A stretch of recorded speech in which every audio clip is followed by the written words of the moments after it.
बिस्मिल्लाहिर्रहमानिर्रहीम। बहुत बहुत शुक्रिया आप सबका। मैं आसिफ रशीद आपके साथ। जम्मू कश्मीर की सरहदों पर हालात बिल्कुल भी ठीक नहीं है।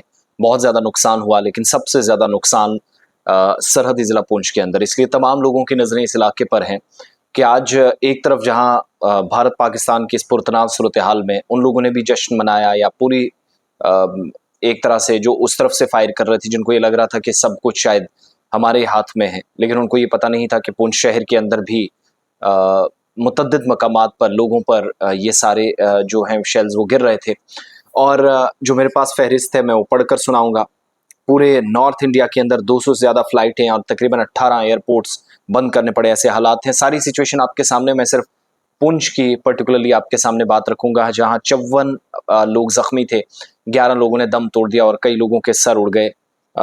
जो बड़ी बदकिस्मती है, और जिन लोगों की मौत हुई है ऑफिशियल कंफर्मेशन जिनकी हो गई है, उनमें अयान और अरूबा, ये रमीज़ खान साहब के बच्चे और बच्ची थी, एक 14 साल का और एक 12 साल की। इसी तरीके से 40 साल की एक मोहम्मद अकरम साहब, इसी तरीके से काजी मोहम्मद इकबाल, ये 40 साल के। साथ साथ एक और नाम अब्दुल काश खान, सीआरपीएफ में थे, इनकी जान चली गई है। और सिंडिकेट से जोगा सिंह के बेटे रंजीत सिंह, इसी तरीके से जो अभी जानकारी है बलविंदर कौर मनकोट के, और साथ साथ दीगर कुछ लोग जिनमें मोहम्मद रफ़ी। तो कुल मिलाकर 11 लोग जिनकी जानें गई हैं, और पुंछ के अंदर 50 के करीब लोग ज़ख्मी हैं। अनफॉर्चुनेट सरकारी सतह पर तस्दीक हो रही है, लेकिन गैर सरकारी और गैर मुसद्दक़ा इतलात ये भी हैं कि अमवात की ये तादाद बढ़ सकती है, और अल्लाह ना करे कि ये सूरत हाल मज़ीद एस्केलेट हो तो यहाँ सिचुएशन और भी ख़राब हो जाएगी। और इस वक्त बिल्कुल भी पुंछ के हवाले से बात नहीं की जा सकती, जो हालात कम से कम हैं। करना, केरन, उड़ी के अंदर शहरी ज़ख्मी हुए, सावजिया के अंदर 2 लोग ज़ख्मी हुए। नहीं, हर तरफ से भारी मोटार शेलिंग, 80 mm 120 mm के मोटार शेल दागे गए। और जो लोग ज़ख्मी हैं दुआ करें वो जल्द सेहतियाब हो जाएं। जो लोग चले गए उनके लिए भी दुआ करें, उनके घर वालों को अल्लाह अज़्ज़ व जल सब्र जमील अता फरमाए, और इस मुश्किल सूरत हाल में उनके साथ उनका सहारा बनने की कोशिश करें। जब लोग अफरा तफरी के आलम में एक दूसरे के घरों में सर छुपाने के लिए निकले हैं, हज़ारों लोग शहर पुंछ से निकले हैं जो सिफर मकामात पर गए हैं, क्योंकि सरहद पार से मुसलसल फायरिंग हो रही है, तो वहाँ से भी बचना है। दूसरे लोकल लेवल पर पुलिस अथॉरिटीज़, फौज, CRPF, NDRF, SDRF, home guards, civil defence, तमाम लोगों का ताउन कीजिएगा, साथ दीजिएगा, ताकि मुश्किल सूरत हाल से बाहर निकला जा सके। इंतज़ामी सतह पर पुंछ के अंदर, राजौरी के अंदर जो कदम उठाने की ज़रूरत है, हमें उम्मीद है वो भी एज़ पर रिक्वायरमेंट उठाए जाएंगे, और बाकी एरियाज़ के अंदर भी।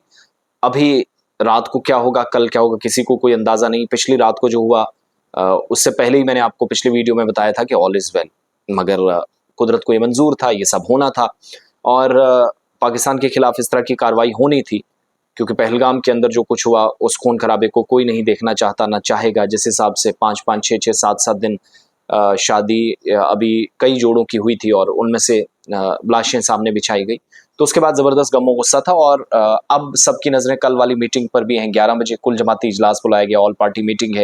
इधर प्राइम मिनिस्टर प्रेसिडेंट से मिले हैं, एयरफोर्स और बाकी तमाम लोगों से मिले हैं, और प्रेस ब्रीफिंग में तमाम वो इलाके भी बता दिए गए जहाँ सरहद पार जिनमें जिन इलाकों को टारगेट किया गया है। तो पुरतनाव सूरत हाल है। दुआ करें कि हम इस सूरत हाल से बाहर निकलें, और सरहद पार से होने वाली फायरिंग का मौसर जवाब तो दिया जा रहा है, लेकिन अल्टीमेटली क्या है कि कुल मिलाकर इस वक्त जो है वो आम शहरी सबसे ज़्यादा नुकसान उठा रहे हैं। घर उड़े हैं, गाड़ियाँ उड़ी हैं, गाड़ियाँ फिर बन जाएंगी, घर फिर बन जाएंगे, लेकिन उन मासूम जानों का कौन जवाब देगा जो आज पाकिस्तान की शेलिंग में मारे गए हैं, बल्कि शहीद हुए हैं, और 12 साल से लेकर बच्चे, और फिर इसी तरीके से हमने 40, 45, 55 साल के बुजुर्ग। सो पुंछ के लिए दुआ करें, मुश्किल सूरत हाल है।